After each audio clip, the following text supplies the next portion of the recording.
In this video, we'll be going over the top 3 things that I hate about the Honda Grom.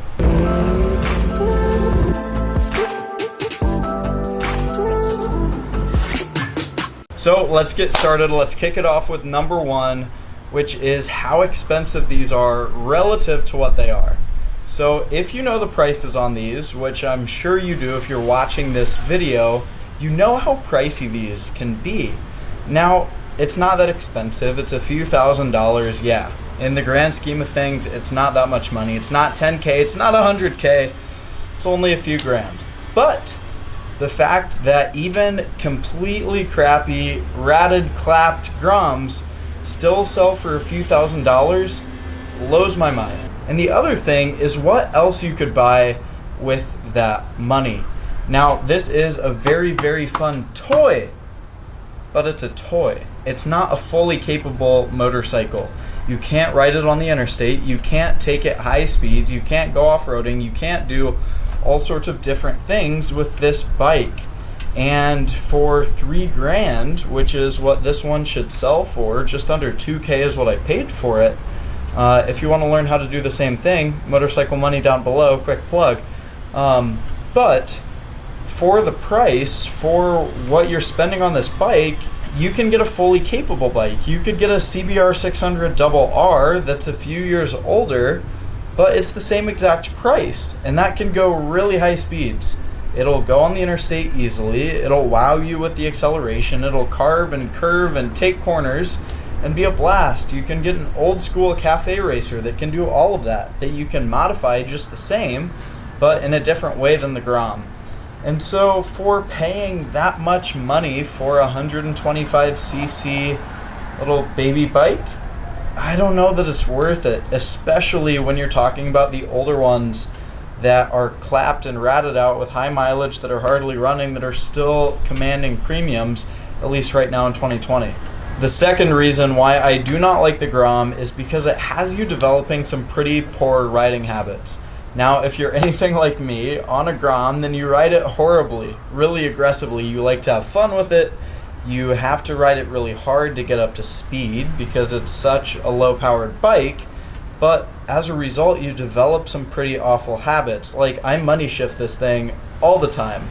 On top of that, I stand up on the pegs and I wobble side to side, which is fine on such a small bike, on something that's not going that fast, and on something that won't wreck you.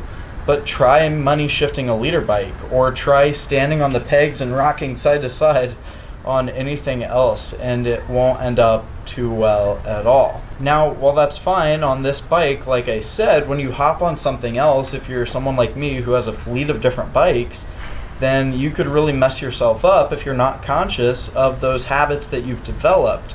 Or if you learn to ride on a Grom that's really easy and forgiving, it's like learning how to drive manual on a Civic or a Miata, and then you hop in a Mustang GT and you drop the clutch in the same way that you did in the Civic or the Miata, then you're going to send your rear end flying, and the same thing's going to happen on the bike. If you're used to revving it out all the way and just dropping the clutch when you take off, sure, you may lift the front end a tiny bit, but it's going to come right back down on the Grom. Now imagine doing that on a liter bike. You're going off the end. So you're developing some pretty poor habits on the little Grom, which is number 2, the second reason why this isn't the perfect bike that everybody loves.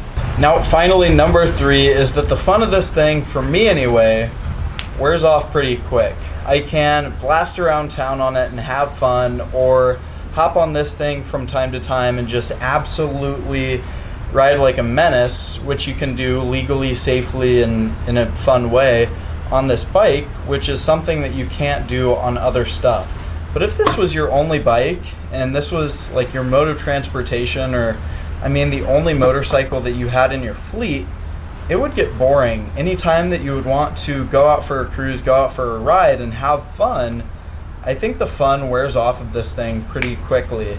So if I exclusively owned the Grom, after a few months, I would be sick of it. I would get bored of it, which is why it's critical to know how to ride for free or even turn a profit on all of the bikes that you ride.